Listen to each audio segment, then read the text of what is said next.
Yo, hello, assalamualaikum minasan teman-teman sahabat perkodingan dimanapun kalian berada. Bug akan selalu mengintai kita karena seringnya saudaraku meminta untuk dijelaskan algoritma looping ini. Looping sendiri memiliki arti perulangan, dimana jika dalam cerita fiksi atau anime, looping ini berarti mengulang kejadian yang sebelumnya pernah terjadi. Kali ini kita akan membahas for loop dan while loop. Untuk memulai, coba perhatikan flowchart berikut ini. Dalam flowchart tersebut, kita bisa lihat kalau setiap looping memiliki kesamaan, yaitu statement dan condition. Statement sendiri berisi apa yang akan dilakukan ketika looping sedang berlangsung. Sedangkan condition ini yang menentukan apakah looping telah selesai atau belum. Return dari condition ini harus true atau false. Selama condition masih belum terpenuhi, maka looping akan terus berjalan. Lalu, bagaimana jika looping tidak memiliki kondisi?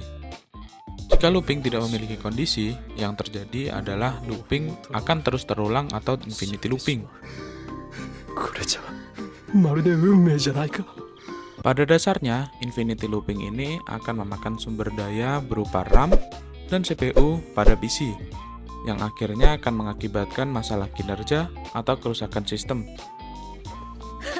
Untuk memahami algoritma looping ini, mari kita praktik dan bahas dari awal.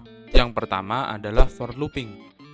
Dalam kode tersebut, kita dapat melihat condition pada baris ke-6. Kita dapat melihat int i sama dengan 1, yang berarti bahwa kita membuat variabel i dengan nilai awal 1.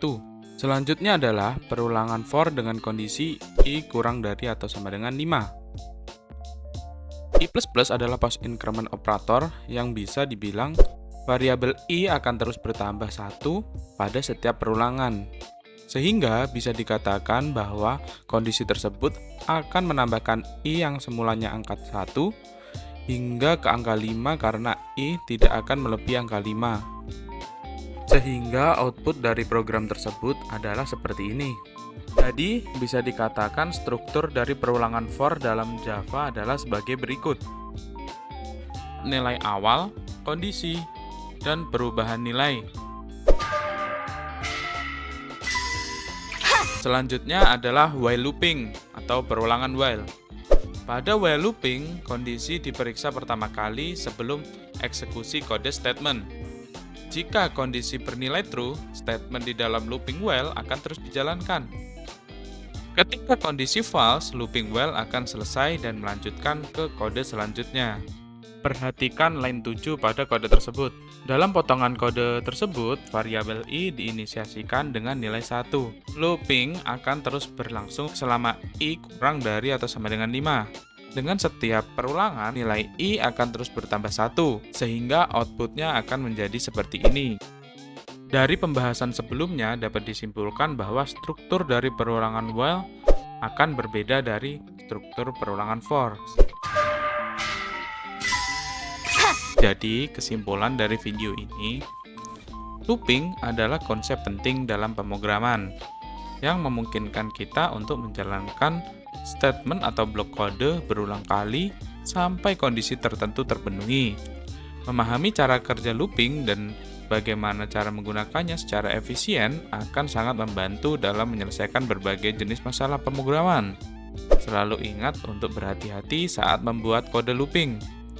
Karena looping yang tidak benar dapat menyebabkan program berjalan tanpa henti atau infinity looping yang bisa menghabiskan sumber daya sistem. Sakura-sanの作った。そうですよ。すごいでしょう。